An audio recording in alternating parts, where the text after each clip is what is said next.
Thank you very much for giving me this opportunity. In fact, ITTO was created in 1986. That means quite some time ago. And the objective of the creation of the organization is that, if you will recall, at that time, there was an outcry for deforestation. Yes, and at that time, people thought that it was the international timber trade that was triggering deforestation.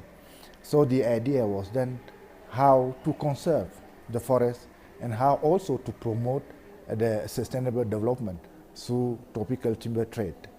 So that was, in fact, why the ITTO was created. Try to balance the conservation and also the sustainable development.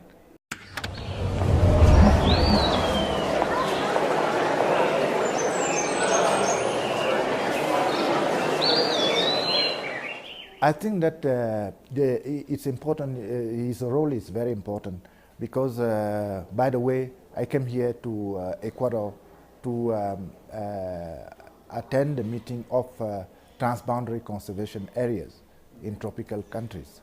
And this is a very important meeting, and in fact we are now dealing with the management of ecosystems. And I think that Fundación Natura is going towards the same aim. Because you know that for the management of ecosystem, you cannot really, how can I say, decide on the boundaries. Because when you have, for instance, a river doesn't stop, sometimes it does not stop in one country. It can come from another country and go to another country. If you have wildlife does not know about the boundaries. They go from one country to another country. If you, now we have the problem of climate change, it goes in many countries at the same time. So the management of ecosystem in general is something that has to be done by many countries in cooperation together.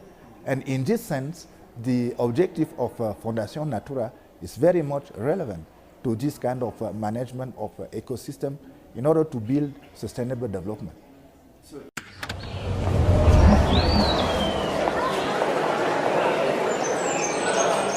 Yes, you mean the project that we are now implementing? Yes, exactly. Yeah. Well, I think that it goes in towards the same objective because when we came here, we have many transboundary conservation areas that we are supporting. For instance, we have one between Peru and Ecuador, the Condor Range, which ITTO is financing.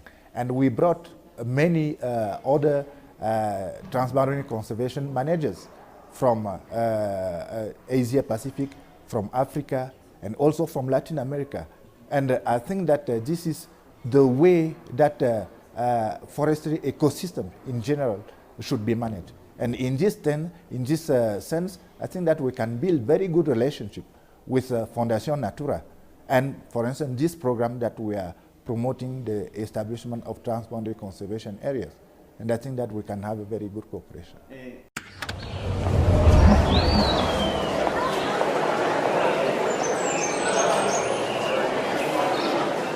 Yes, I think that the dialogue is quite general because sometimes the project can be initiated at the level of government, but it can also be initiated at the level of local community because you know that local community, by exchanging for instance, in the transboundary areas, they can now, how can I say, force the political to now recognize what they are doing. And sometimes also it can be a top-down approach. That means that the two governments decide now to establish transboundary conservation. So it can be both. But what is important is that even if we start with local communities, you need to have a very good will from both governments now to make it work. Because the government has really to recognize the importance and also the influence of this kind of initiative for the sustainable development.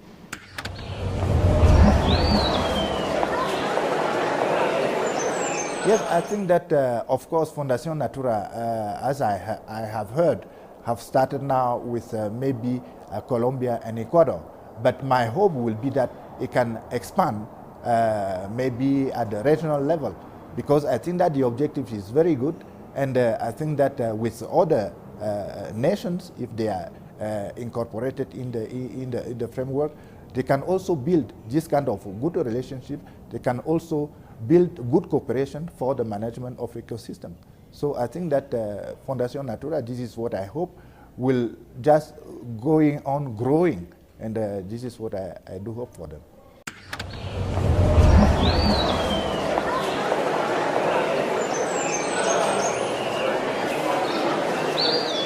Well, the process is, the message that I would give is that for this kind of initiative to work, we need support at all levels.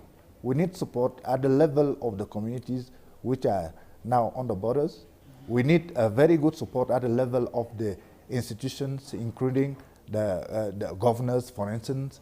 And we need also a very good support at the level of the government itself, because they have to appreciate the importance of the initiative to improve the sustainable development.